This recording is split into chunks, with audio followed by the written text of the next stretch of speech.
Hey everybody, welcome to Huddle Time with Ronit. It's Monday night. I hope you guys are doing fantastic. It's been, wow, already. It's only Monday, but I feel like it's been a crazy Monday. So I don't know if it's the atmosphere or outside of the atmosphere. Maybe it's Mars. I don't know. But this Monday was crazy Monday for technology, especially. What do you think? Do you guys have Mondays like? And I don't know, for the past 2 months, I feel like I've been on a sprint with everything. The exciting things or the exciting news is there's so many great things coming.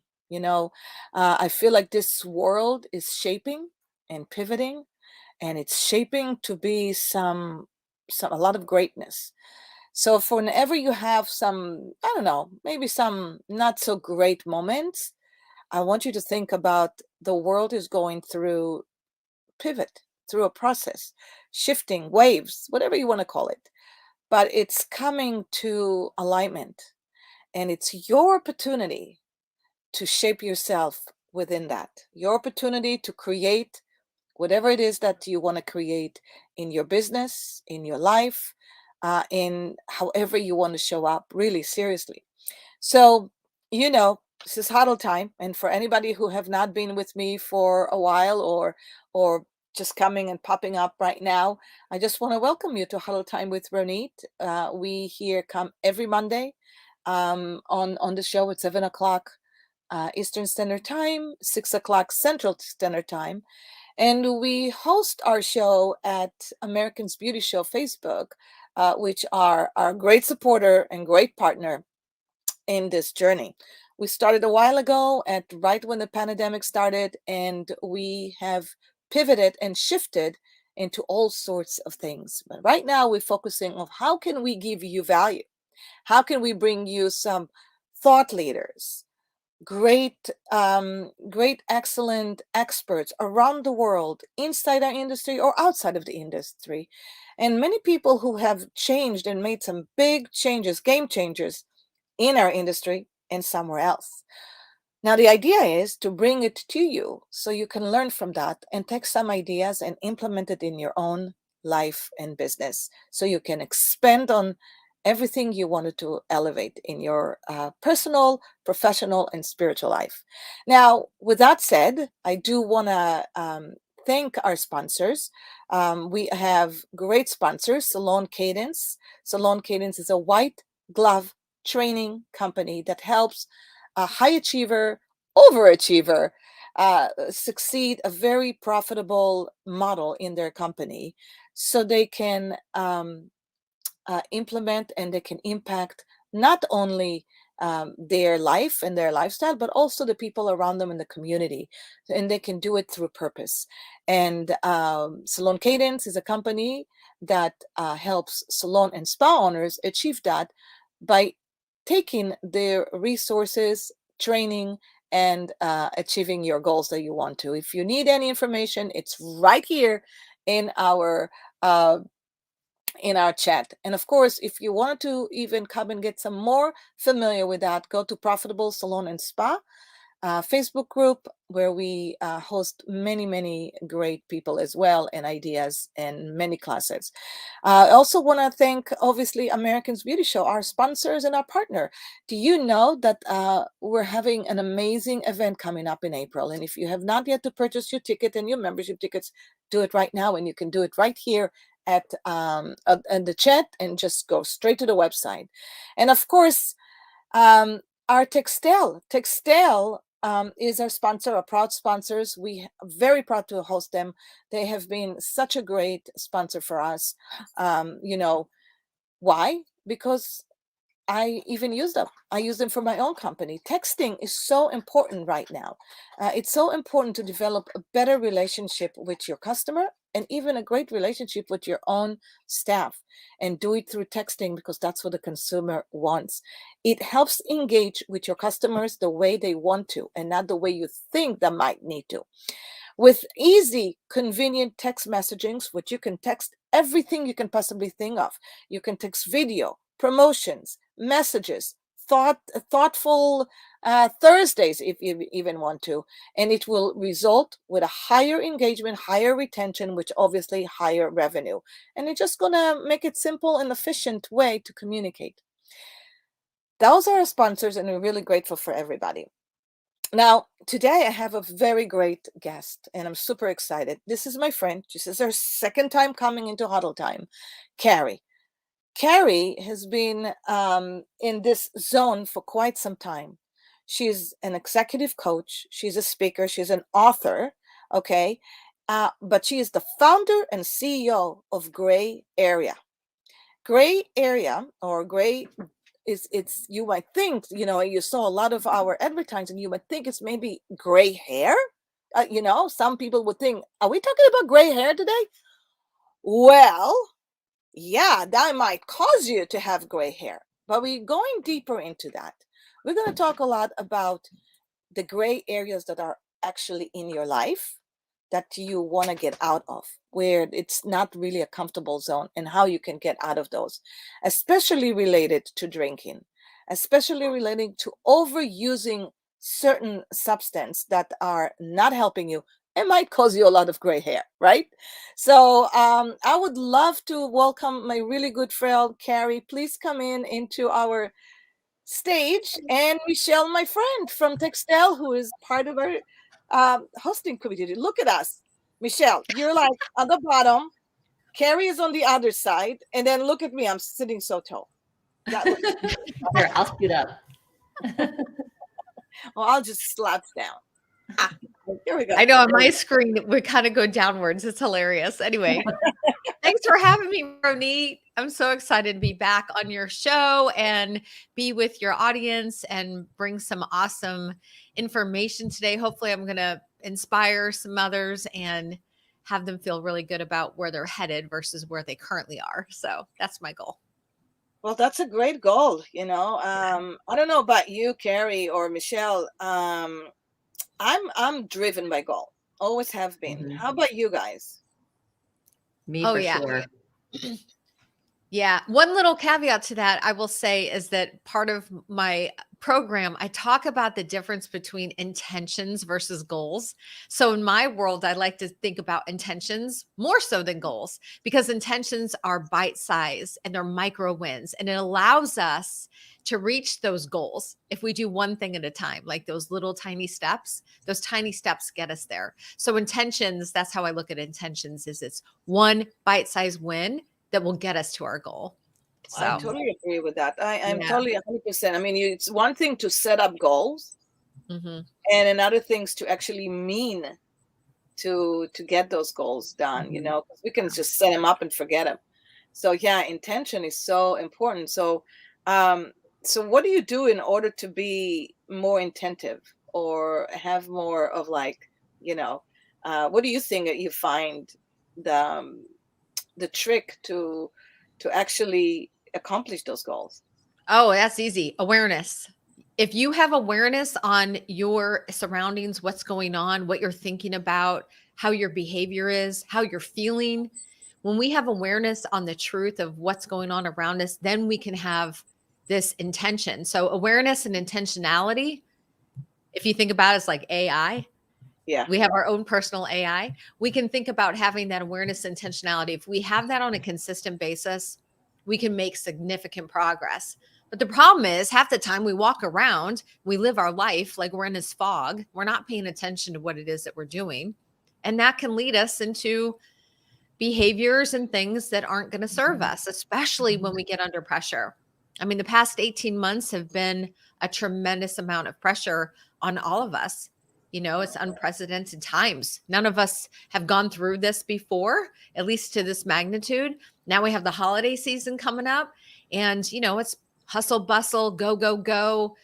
We're in such a fast-paced society, and we forget how we end up losing ourselves. So yeah, it's about just bringing it in, having some presence, having some awareness about what's going on. I love We're having good friends that will tell you, the saying goes, you don't know what you don't know. Exactly. But having being surrounded by good people to help you through that and share some of those things when you can't see the forest through the trees. Yeah. So helpful. Well, one of the things that I find also, and let me know what you think about that, when you said awareness. Mm-hmm. Well, it's funny because I've spoke to a lot of our members, our clients this past couple of weeks, and the holidays are coming, so people are for some reason are starting to stress out about it. And they start thinking about, well, let's just do this and let's just do this and let's just have this promotion and let's do that and a gift certificate that and all of that. And I said, forget about it. Mm-hmm. Forget about it. The holidays are gone. They're gone. So you better just enjoy them. Maybe pick up one or two great promotions or one or two great, but be intentive of what you want to get from this next 8 weeks, right? And I said to them, don't even think about the next 8 weeks because they're gone. People are going to come. They're going to do what they want to do. Try to enjoy it. So create an 8 weeks of enjoyment, whatever you got to do to make it just to be enjoyable and not stressful for you, for your team, for everybody else. But at the same time, I said, start thinking about January and February and March. Mm-hmm. How do you want to enter that year? What do you want to do different in the first quarter and the second quarter? And you and I, Kari, we've been at David's workshops where he makes us look in the back and say, take a list of what worked, what didn't work, and then what do you want to do again next year, and what you don't want to do again next year. So it's a really great exercise, I feel like, to do it personally, is to review a year in review and look at like what worked for you, what didn't work for you, and what are you not going to do again, and what you should be doing again, and maybe something new. Yeah. What do you think? Yeah, definitely. Well, a few things I wanted to hit on that was about this next 8 weeks and kind of forgetting about trying to hurry up and do a promotion, because here's the thing: if the energy isn't real, if you're feeling like you just have to do it to get it done, it's like buying a gift because you feel like you have to, then the energy isn't there and the receiver is going to feel it. So you're right, you might as well just not do it, because if you're not going to do it with intention, don't do it. Moving into the new year, oh my gosh, this is when we see, everybody's excited about starting something new, changing their life in some dramatic way, like this big grandiose way. We have all these aspirations to do a better job for the next year. And it's always the easiest to make those desires and have those intentions in the beginning of the year. But what happens? They start to fizzle out because there's not enough drive. So that's why I like the daily intentions, because it provides those bigger wins. If we do them all the time, it provides that momentum, right? We have to have the momentum. So like micro fuel.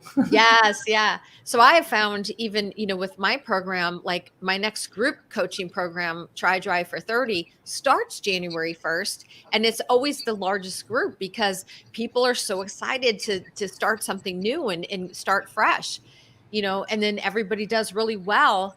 If they're not consistent and you're not staying with that intention and having that awareness and having that deep committed why as to why you want to work on your relationships with yourself, with your coping aids or your mechanisms that you're using, or relationships, that's going to fizzle out. That why has to be so strong to keep that momentum going. And if that starts to fizzle out, then you're going to fizzle out and you're going to end up crashing and burning. And you're going to say, see, I can't do it. I just can't do it. And you're going to give up. That's so true. That's so true. If you go into any kind of a goal or any kind of a project or anything, it has to be intentionally connected to your emotions, right? To what do you want to get from it? Why you want to do it? And then, like you said, having a micro successes, which will lead for feeling fulfilled and accomplished. And that's great. Well, talking about that, I don't know. It just came to my mind. I don't know why. It just, I go to different places. You know me. Last night, Bill was gone. So my husband is gone. Him and Will, my son, and did 4 days or 5 days with Tony Robbins in down West Palm Beach. Oh, nice. Oh my gosh. Yeah, they had the best time. The first day, there's 16 hours where they walk on coals, on hot coals. Oh, yes. So they did that, and I'm like, so how was it? And they said it hurts so much, and I said, really? So it hurt? Did you burn? I'm like, yeah, we got blister all over our paws, and I mean all over our feet. And I said to him, okay, so why did you think you did it? And they said, well, for some magic reason, we thought that maybe there's a magic about this whole thing, that we're just going to walk, and we're going to walk in like, like walking on water, no problem. But they definitely got blister going on. And I said, yeah, but they were so excited about doing that. And there was a plan. There was a way to do it. And they went for it. And it was great. So it was 16 hours the first day, 12 hours the second day, and so on and so on for all of the night. So they were gone. And last night I felt like, okay, I'm going to watch my Yellowstone. And then yes, Yellowstone.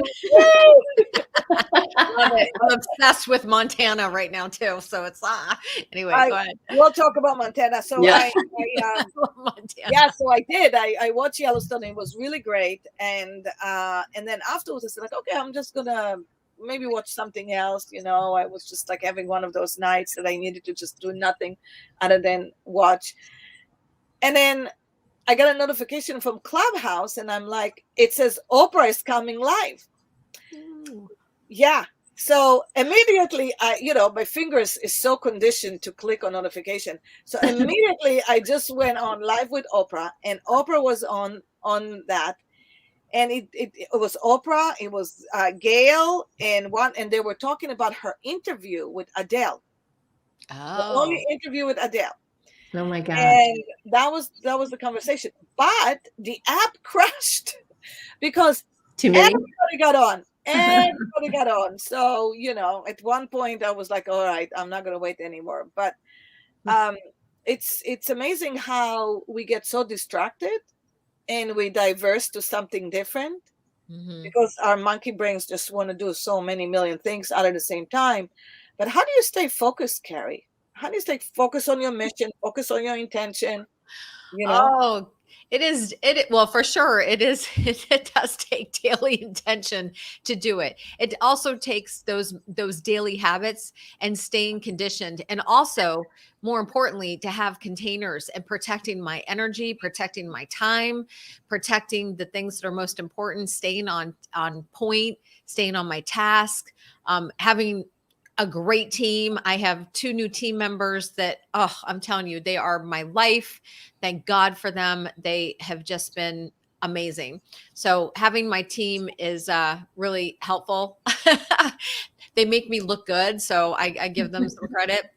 My business support manager called me this morning. She goes, don't forget to call your client today. It's his birthday. And I was like, thank you, because I would have forgotten. I mean, but anyway, yeah. So they make me look good. Support. So that means you need support, right? Yes, support. Yeah. But more importantly, I think this is, without saying, if I didn't have structure, which I'm the most unstructured person in the whole wide universe, to be honest with you, but, getting a good night's sleep, doing the things that fill my cup in the morning, taking time to pray, to meditate or sit in silence, and to journal and to plan out my day and make my intention the night before what my day is going to look like the next day. And then the next morning I sit in reflection with that, getting a quick workout in. Sometimes I only can get 10 minutes in. Sometimes tomorrow's an Orange Theory day where I'm going to go crush it for an hour, right? And then come home and still take the dog for a walk. So I think it's these daily habits on top of, the things that edify us and make us feel really good. And also being very careful of protecting our energy, because when we allow the outside influences into our world, whether that's the news, social media, people, toxic people, removing ourselves from those situations, which, by the way, for those that are working on themselves and looking at some of their negative coping mechanisms, this is one of the first things that I'll have them look at is like, who are you surrounding yourself with? What are you letting infiltrate your brain? And where can we start to put some boundaries and have a container for your time? Because that's really important. So that's really what I stress. I love that. Yeah. So going back to intention, Okay, this is what I deal, and I'm sure you guys see it all the time, and I'm sure we're, guilty for it, Mm. is that we never ever stop to block time.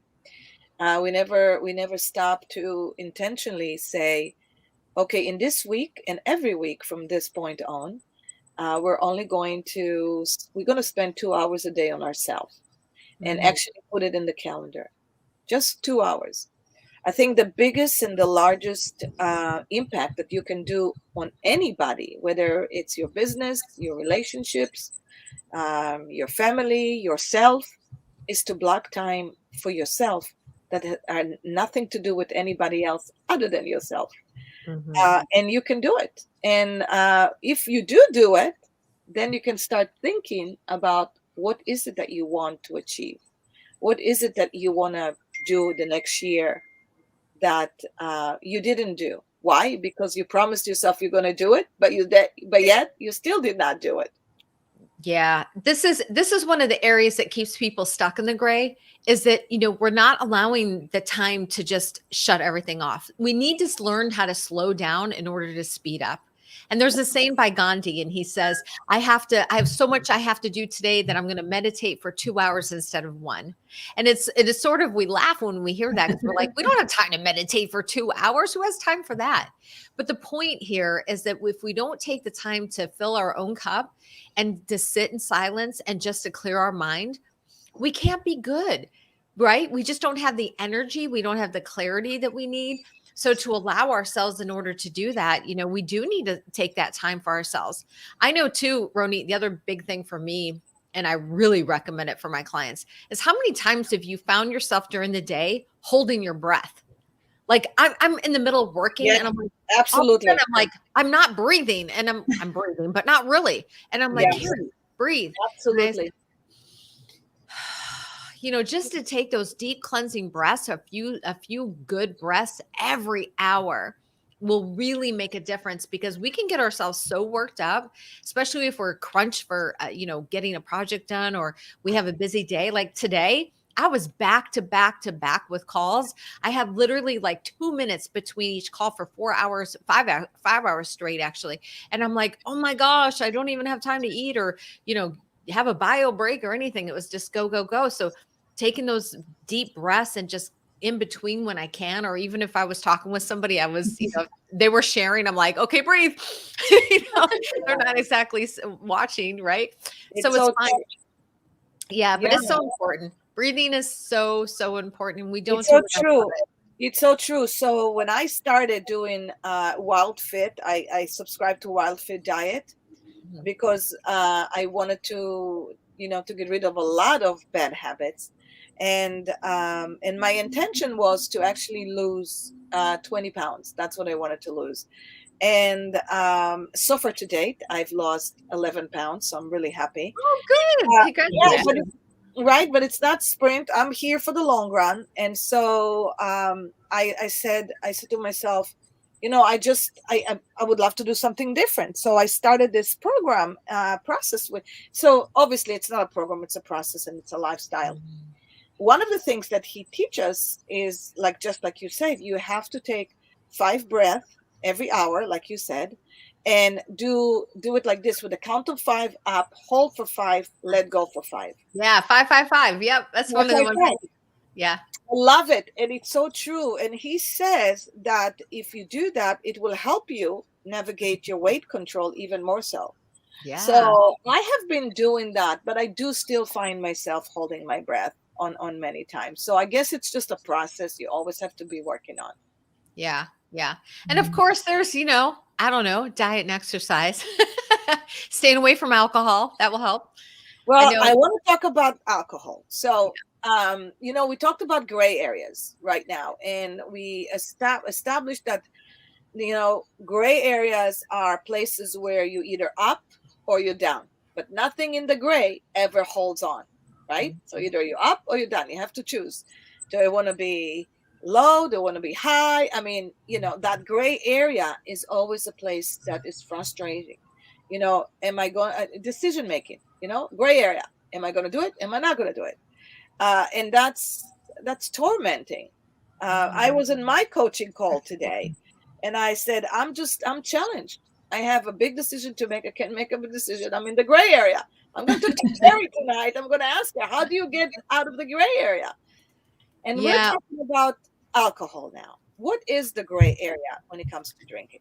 Yeah. So the gray area of drinking, I started actually my business GrayTonic and then developed Question the Drink, which is the movement, right? Question the Drink is all about questioning your relationship with alcohol. It's not called Quit the Drink. It's called Question the Drink because it's an invitation to question the actual drink. Question why you're drinking. Question that, how is it serving you? How are you using it? Why are you using it? Right?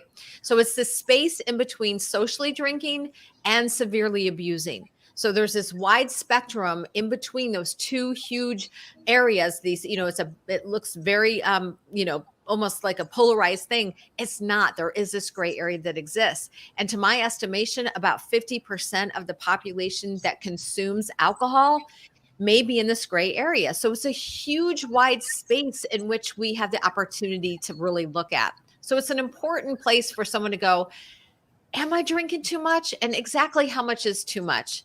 And are you drinking alone? And are you drinking more than you intend to? Are you starting to notice things that are happening in your life that you maybe weren't seeing before, but now you're starting to see that for yourself? Maybe you're tired of getting up feeling like crap in the morning, or you set out to only have 2 drinks and you ended up having 3 or 4. Or you played the game that I played for years, which was, I'm only going to drink on the weekend. And then the weekend became, Friday, Saturday, and Sunday. And then the weekend became Thursday, Friday, Saturday, and Sunday. And then the weekend was like, oh, screw it, I might as well drink during the week. You play all these mental games with yourself. So the gray area really is this wide spectrum. And society has, for a long, long time, almost dictated to us that it's either you're an alcoholic or you're not.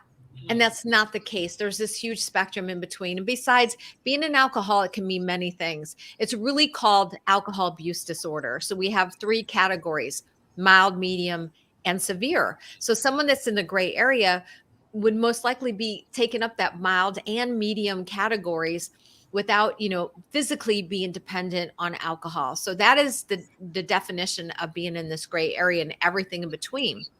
And the gray areas of life in general can mean, like what you said, we can have a gray area with our decisions. We can have a gray area with our time. We can have a gray area with our marriages, for example, right? My husband and I found ourselves in the gray area a couple of years ago where we weren't really, was mostly me, I wasn't really that happy anymore in the marriage, right?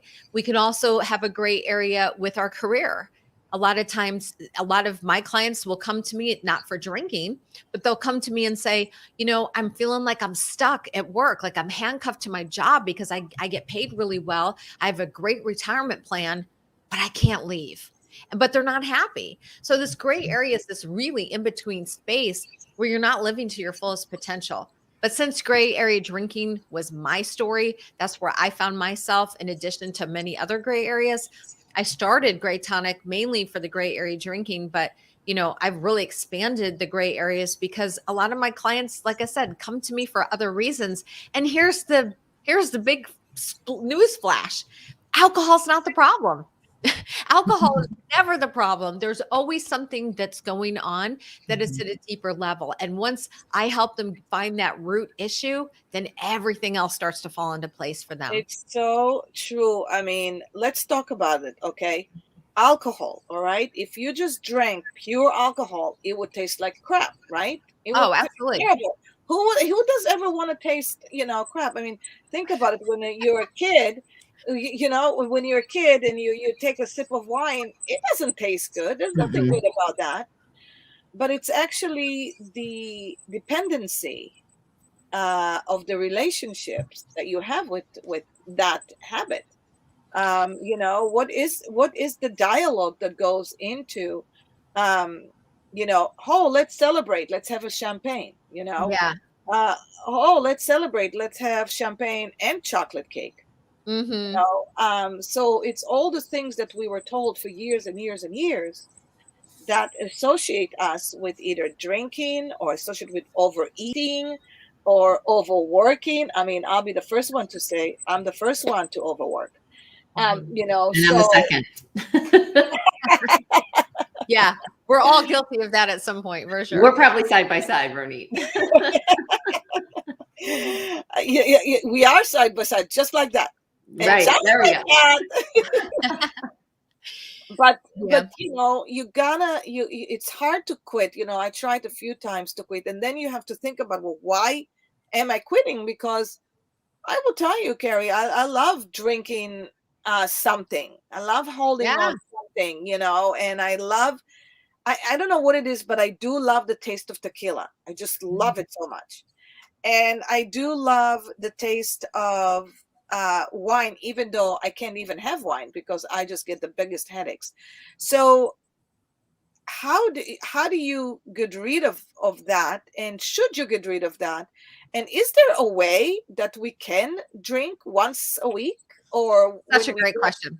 Oh, such a good question. I'm going to answer this for you. So first of all, you brought something up. I'm going to revisit it. As the very first time you've ever had alcohol, you did not like it. You did not like it at all. No. You mixed it with something. I mean, think about when we were a kid and we have we mix it with something sweet. Or I know for me, like I was a wine drinker towards the end of my drinking career. But when I first drank wine, I was drinking the Riunite Lambrusco and, things like that because I was like, oh, I needed the sugar. I needed the sugar to mask the taste. So what happens is we actually convince ourselves, we have it enough times that we train ourselves to like it. It's just like if you're a junk food eater and then you go on a all natural organic food, you're maybe not going to like it at first, but eventually you're going to love it and you're going to not want the bad food anymore because your taste buds get used to the good stuff. So it's sort of the same concept when we start to move away from the alcohol that you're going to be like, I don't even like it anymore. Like I can't imagine me going back to drinking. It actually repulses me to think about it. But when you're drinking, you love it because, you've trained yourself. The other thing is we become so habitualized with these behaviors. This is something that is a reoccurring thing that happens in our brain. It's a habit that is formed. So just like, I don't know. For example, if you are a sweet eater and you would like to have something sweet after dinner and you've done this enough times, then every time you're done eating, you're like, I need something sweet because you're actually training yourself. This is what you want.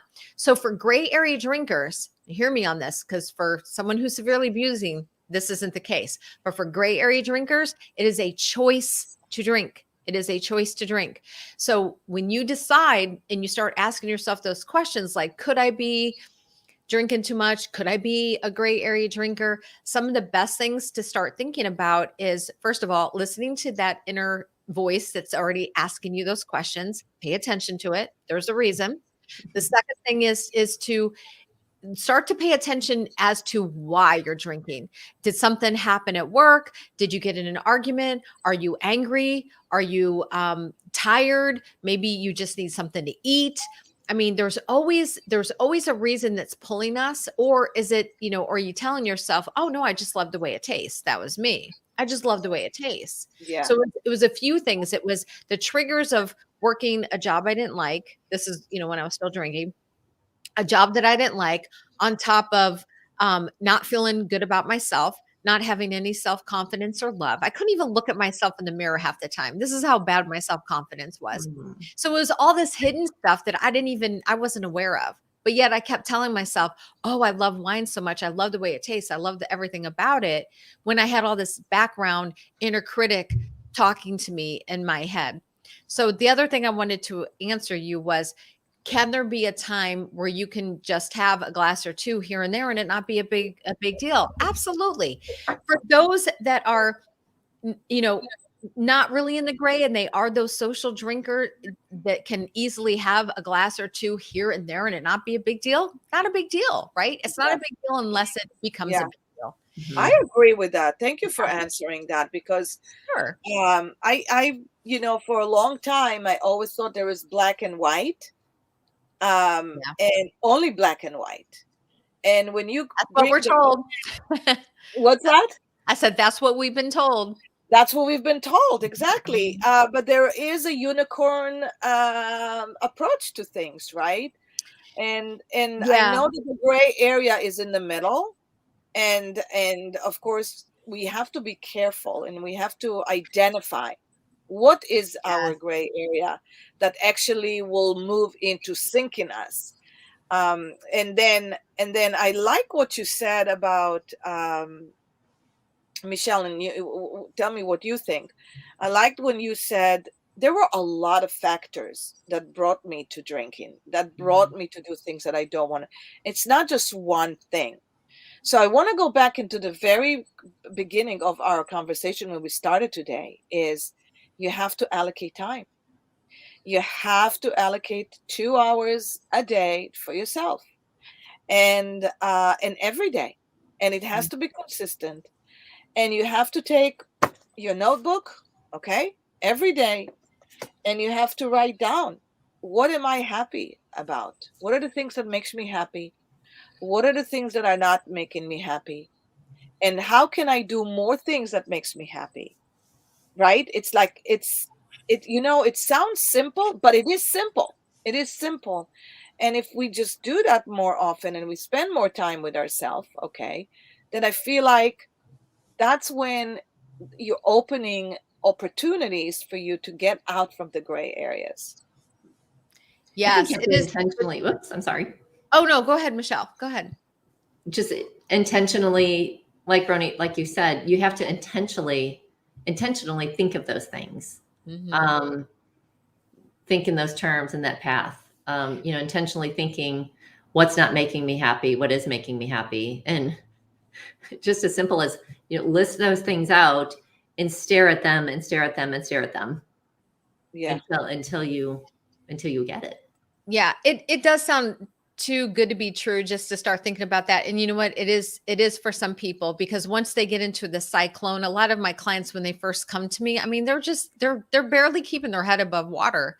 I mean, they're in the cyclone of this habit, and not just with drinking. It could be a multitude of things where they feel like they're just, drowning, where it's not that bad. I mean, they haven't had a rock bottom. Their marriage isn't over, but things aren't good either. They're not that bad, but they're not that good. So they get in this spiral of like they can't seem to get out of it. So it's in those moments that, it's not always easy just to say, okay, what am I going to be joyful about, or what do I want my life to look like? It truly is about sitting with it. And here's the key, is to be okay with not being okay. The moment you can start being okay with not being okay is when your life will start to shift, because we've never been taught to sit with our feelings. We want to escape from those feelings. If something's going wrong in our life, we want to find a way to pivot and get as far away from it as possible. That's But so it's when we true. hold up the mirror and we start to really ask those tougher questions, like, what is it that I want? Do I want to stay in this mess? Do I want my life to look differently? And Yeah. you have a choice. Yeah. It's so true. When I was working 24/7, literally, and I looked at myself at one point and I said, why am I working like this? Why am I always on a plane? Why am I always going someplace? Why am I, and literally, I was hardly at home, right? And when I was at home, I was trying to make myself really busy. So I came to a conclusion that I just afraid and hate to be alone. I just don't like to be alone. I mean, even if I was alone, I was on the phone, so I never really felt alone. And there was a reason why I was doing all of that. And I had to find out, I have to really dig. And I took my time to find out, well, okay, so if I'm afraid to be alone, why am I afraid to be alone? And so I really went into peeling the onion of why am I afraid to be alone? Why am I always flying someplace? Why am I always creating an event? Why am I always um, you know, helping somebody do something? Why am I always in that busyness? I'm creating this for me. Why? And to me, I realized that there were a lot of reasons why I was doing it. And so I took an approach of, well, maybe what I'm afraid of the most is what I should do more of. And I did. I start really taking time to be alone and to think and to do things that I never felt comfortable of doing. So have I solved all my issues? Oh no, there's a lot of plenty there, but but I would say that if you want to have a successful wealthy life, and when I talk about wealthy, I'm talking rich, beyond rich, wealthy in every area of your life. I think you have to stop and you have to be alone and you have to think and identify, because when you're in the moment of like, you don't even know that you're drinking so much. You don't even know that you're eating so much. You don't even know that you're flying so much. You think this is your norm. This is the regular thing. So Yes. when it's like if you just had a conversation about, well, why am I doing all those things? And really take your time to write and discuss, have a dialogue with yourself every day. You're finally going to say, well, that could be the reason. And that could be the reason. And like you said right from the beginning, you're becoming aware of it. And that's when you can start working on making changes. Yes. Yes. Pick your head up. Pick your head up. That's the whole thing. People, we go around with our head down like this and we're not paying attention. We're living in a fog. The moment we can lift the fog is when we can start moving out of the gray areas, because that's what it feels like. Yeah. We're not really living when we're doing that. Again, if it's not that bad, but it's not that good, Yeah. it's time to start paying attention, because you know what? Here's the other thing. Our world right now needs light. We all need to shine our own light for others, because we're in a broken world right now. I mean, it's just, there's so many negative things happening. And so part of my mission is, what can I do? I'm one person. What can I do to help one more person? What does that look like on a daily basis? How can I help someone else shine their light, even if it's for that day? What's the trickle down effect? So if we can get really clear on the things that are holding us back, and again, that's looking in the mirror, that's really being honest with yourself, that's bringing awareness to what is happening in your life. The more we can do that on a consistent basis, the more we can start not only improving our life, but our loved ones. And then that's a trickle down effect that happens in our business. So like when you start to feel better about yourself, it's going to improve your marriage. It's going to improve your relationship with your children. It's going to definitely improve your work career or your business. If you're in business for yourself, we see this all the time. It happens with all of my clients. They'll come to me for one thing and they're like, oh my God, everything else is working so well in my life. This is great. I said, that's because we started working on you. Once we can work on those things, everything else starts to fall into place. Kari, what do you think about people who, stay in the gray because mediocrity isn't, the one side of which is pleasure and the other side, which is pain. And if I stay in the mediocrity or the gray area, I'm safe. It's a safe space. Yeah, exactly. It's settling. It's settling. Yeah. They're staying because they're too afraid to try something else. When something's comfortable, Michelle, people don't want to rock the boat. And so, I'm going to say this with a little caution and so much love. Where I used to live in Pennsylvania, northeastern Pennsylvania, there's a lot of times, the smaller towns, it's like, this is as good as it'll get. Yeah. And, they don't even see the outside world. They don't even know like all the things that are available. And it's like, well, it's not that bad. This is as good as it'll get. And it's like, no, there's a whole new world out there. You can have everything and anything you want. You really can. We all have this abundance, this out there for us to receive.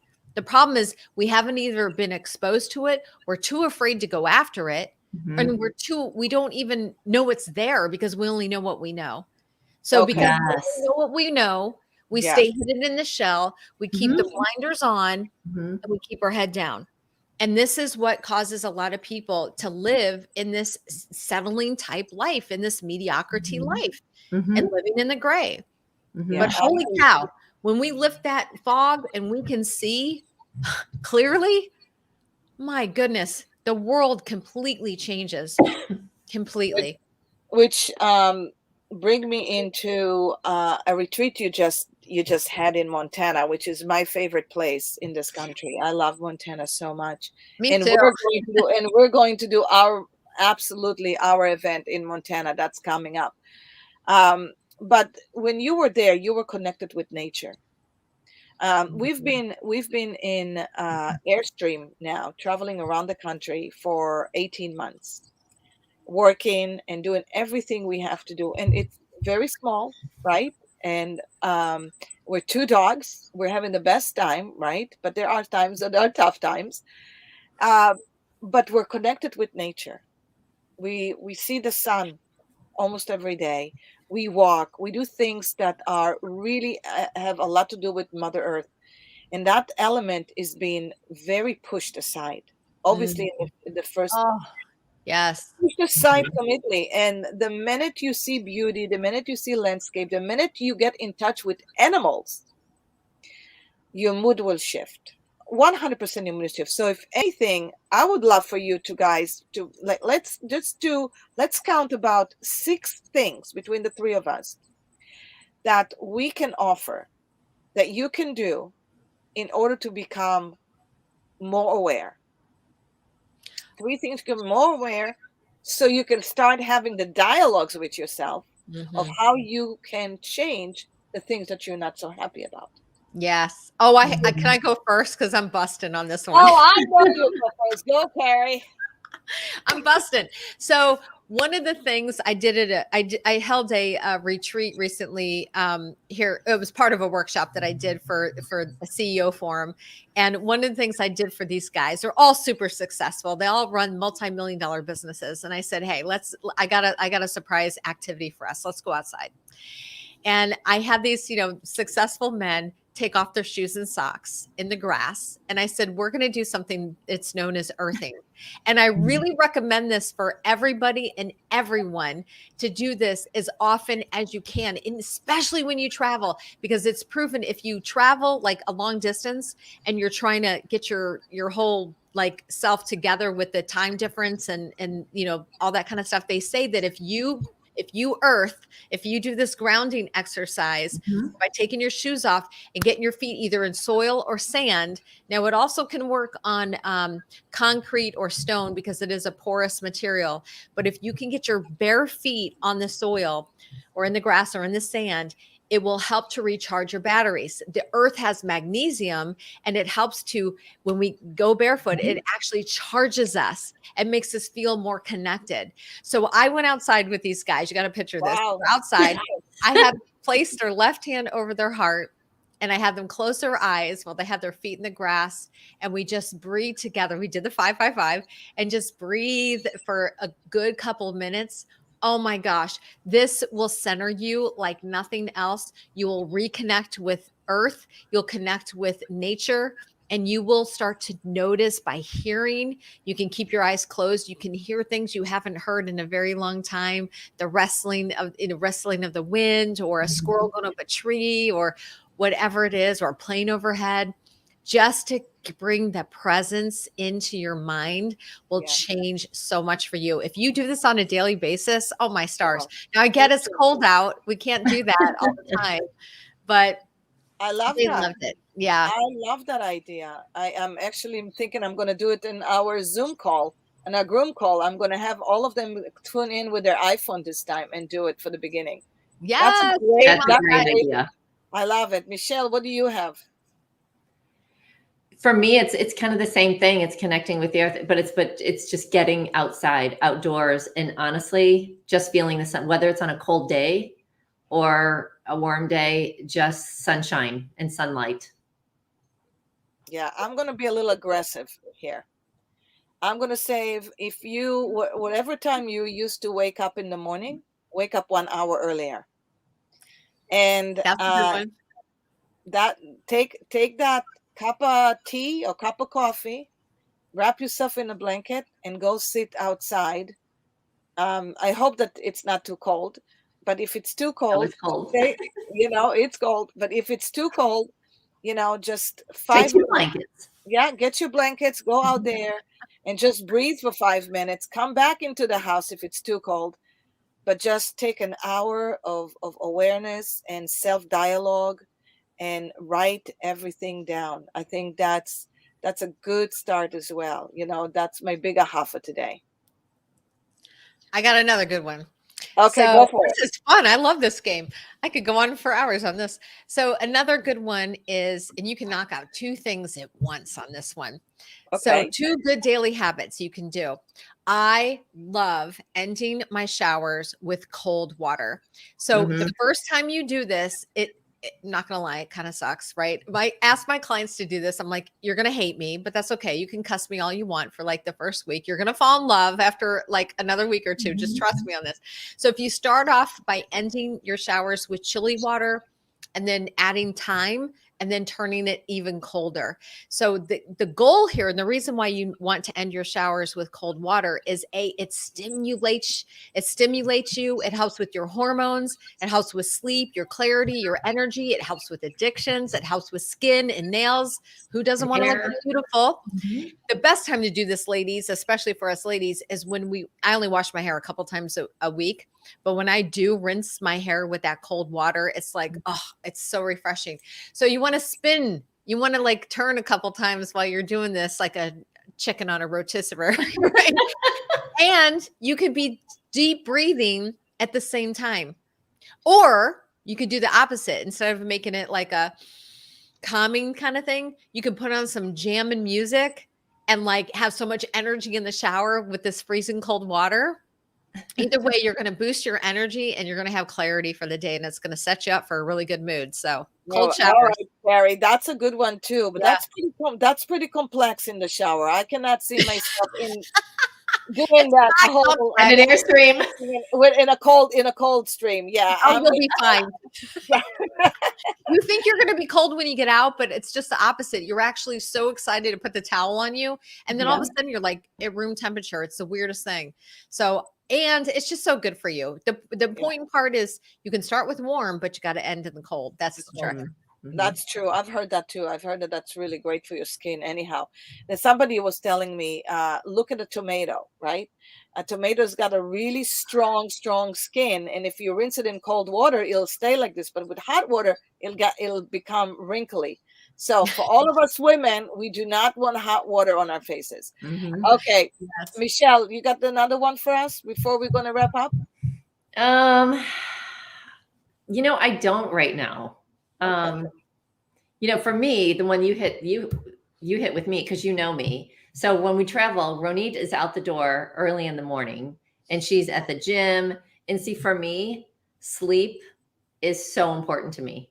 For me to sleep late is everything to me, especially on the weekends. But I mean, even if I can, sleep that extra hour, that restful sleep, when you know you don't have to get up and hustle and bustle, but you can just sleep in and just recharge, that really recharges me a lot. Because I'm a night owl, and unfortunately, so my circadian rhythm is different. But I chase the moon and the moon and the sun. I mean, I'm the happiest when it's sunshine and warm outside, or when there's a full moon, or those energies, those earth energies do it all for me. Truly. And the cold water I believe in too, because I've done that in the shower. I know it's so fabulous it's so when I'm feeling inflammation in my neck or my back, and it's difficult because I'm cold unless it's 100 degrees outside, but it feels fabulous, and it does recharge. It definitely wakes me up too. And I can't stay in there. I don't think I could circle 3 times in the shower, but it works great. Yeah. And it's so fabulous for your hair, and it closes the cuticle on your hair. And it's terrific. It's terrific.